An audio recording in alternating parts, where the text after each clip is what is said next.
قرآن ہم نے کبھی سمجھا ہی نہیں۔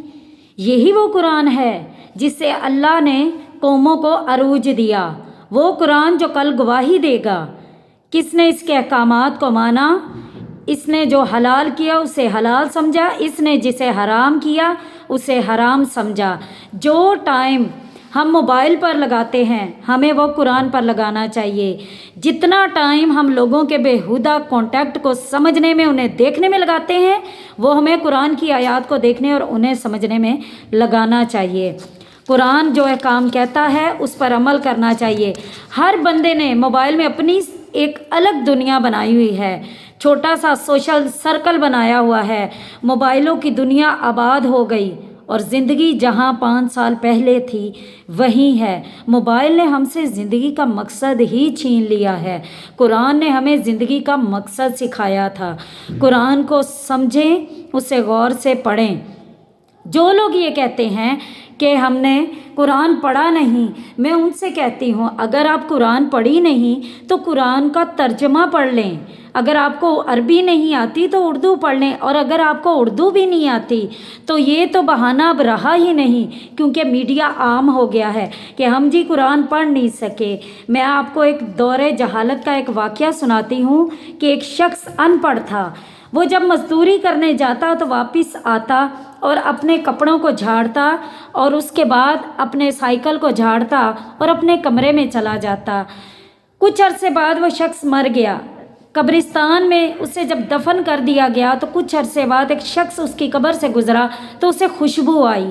اس نے جا کر گورکند سے پوچھا کہ وہ قبر جو ہے، میں جب بھی اس کے پاس سے گزرتا ہوں ایک مہک آتی ہے، خوشبو آتی ہے، وہ قبر کس کی ہے؟ تو گورکند نے کہا کہ فلاں جگہ پر اس کے گھر والے رہتے ہیں، چلو میں تمہیں وہاں لے چلتا ہوں۔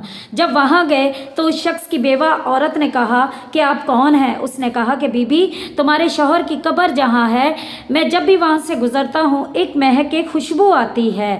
تو اس نے پوچھا کیا تمہارا شوہر کوئی حاجی تھا؟ اس نے کہا نہیں۔ اچھا تہجد گزار تھا؟ اس نے کہا نہیں۔ پوچھا کیا نمازی تھا؟ اس نے کہا یہ تو مزدور تھا، کبھی نماز چھوٹ بھی جاتی تھی۔ پوچھا کیا کوئی پیر فقیر تھا؟ بولی نہیں۔ اچھا کوئی چلہ کرتا تھا، کوئی سید زادہ تھا؟ اس نے کہا نہیں، ہم ایک عام انسان ہیں۔ پوچھا کوئی درویش تھا؟ کہا نہیں۔ کوئی ولی تھا؟ کہا نہیں۔ تو پھر کیا چیز ہے اس بندے کے ساتھ، کیا وجہ ہے کہ جب بھی اس کی قبر کے پاس سے گزرتا ہوں ایک مہک آتی ہے؟ تو اس کی بیوی نے کہا کہ میرے شوہر کے کسی اور عمل کو تو میں نہیں جانتی، اللہ جانتا ہے، لیکن جب بھی یہ گھر میں آتا تھا تو سب سے پہلے اپنے کپڑوں کو جھاڑ کر جو قرآن پاک رکھا ہوتا تھا وہ اسے پڑھنا تو نہیں آتا تھا، لیکن روز اس قرآن کی زیارت کیا کرتا تھا، روز اس قرآن کی زیارت کیا کرتا تھا۔ تو بات کرنے کا مقصد یہ ہے کہ ہم لوگ قرآن جو ہے نا وہ بھی موبائل میں ڈھونڈتے ہیں، جو قرآن گھر میں بند ہیں ان پر توجہ نہیں کرتے، جی ہم نے قرآن بس موبائل میں سن لیا ہے، موبائل میں پڑھ لیا ہے۔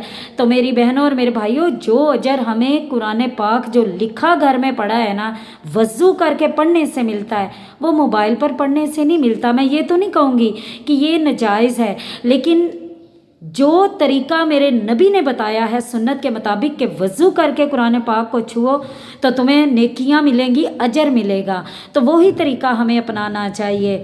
میں موبائل کے خلاف نہیں بول رہی، موبائل کا اچھا استعمال زندگی کو سنوار بھی دیتا ہے، بہت ساری زندگیوں کو نکھار بھی دیتا ہے، یہ ہمیں کہیں جینے کا مقصد بھی بتا رہا ہے، لیکن اس کا صحیح استعمال کریں اور صحیح زندگی گزاریں قرآن اور حدیث کے مطابق۔